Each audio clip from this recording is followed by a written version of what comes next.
Bonjour à tous, aujourd'hui je vais vous raconter une petite anecdote. Comment j'ai aidé Corinne à vendre son appartement à La Ciotat, déjà en vente depuis plusieurs mois. Voilà, en regardant sur Boncoin, j'ai reconnu l'appartement de Corinne puisqu'il était la résidence juste en dessous la mienne. Donc je la contacte, je lui propose qu'on se rencontre. Au départ, Corinne est assez réfractaire, effectivement, elle travaille avec plusieurs professionnels. Mais finalement, on sympathise et elle m'octroie au moins le droit de visiter l'appartement pour lui apporter des acquéreurs si j'en ai. C'est ce qu'on appelle dans notre jargon un droit de visite.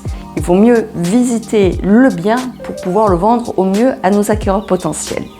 Et finalement, au cours de ce rendez-vous, on sympathise encore plus et Corinne consent à me signer un mandat simple. Je me dis ok, mandat simple, plusieurs agences depuis plusieurs mois, on va faire la totale. J'ai donc épuré l'appartement puisque c'était un studio pas très chargé, mais on l'a encore bien épuré, on l'a arrangé. J'ai choisi les meilleures heures pour prendre les photos pour que ce soit le plus ensoleillé possible. Et là, j'ai publié massivement. C'est-à-dire que tous les sites où il y avait de l'immobilier, j'ai publié, même à l'international, puisque étant à La Ciotat, on a effectivement des étrangers qui ont envie d'acheter effectivement sur le secteur.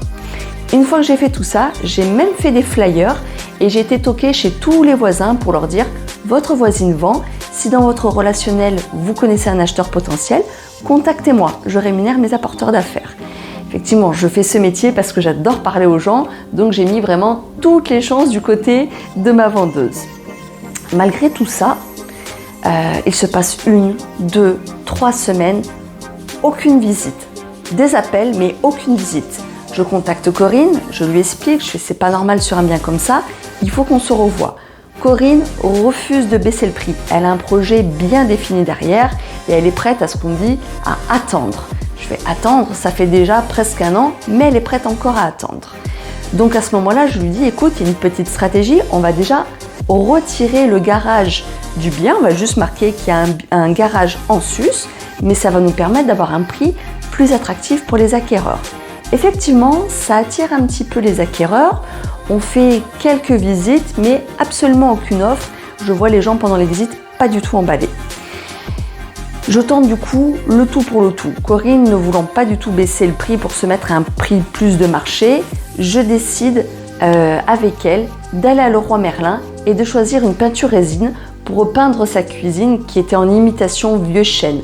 Donc cette cuisine plus le sol qui était marron, ça faisait quand même très sombre. On se prend par la main, on se prend un week-end, on repeint tout ça. J'ai quand même tenté le tout pour le tout parce que je faisais un travail que mes autres confrères pouvaient profiter lors de leur visite. Mais je me suis dit, Corinne, elle est un petit peu comme ça, il faut vraiment que je l'aide. On l'a fait et là, devinez quoi? Il ne s'est pas passé 3 visites sans qu'on ait des offres et donc on a fini par vendre l'appartement de Corinne au prix qu'elle souhaitait. Aujourd'hui, avec Corinne, on est même resté en bonne relation, on s'appelle régulièrement, on va même de temps en temps manger au restaurant. Donc en plus de réaliser une vente, j'ai surtout gagné une amie qui aujourd'hui d'ailleurs me recommande parce qu'elle me dit toujours « Je ne connais pas de conseiller en immobilier aussi investi et acharné que toi ». Voilà, c'était une de mes belles anecdotes d'immobilier. Je vous souhaite à tous de très bonnes ventes.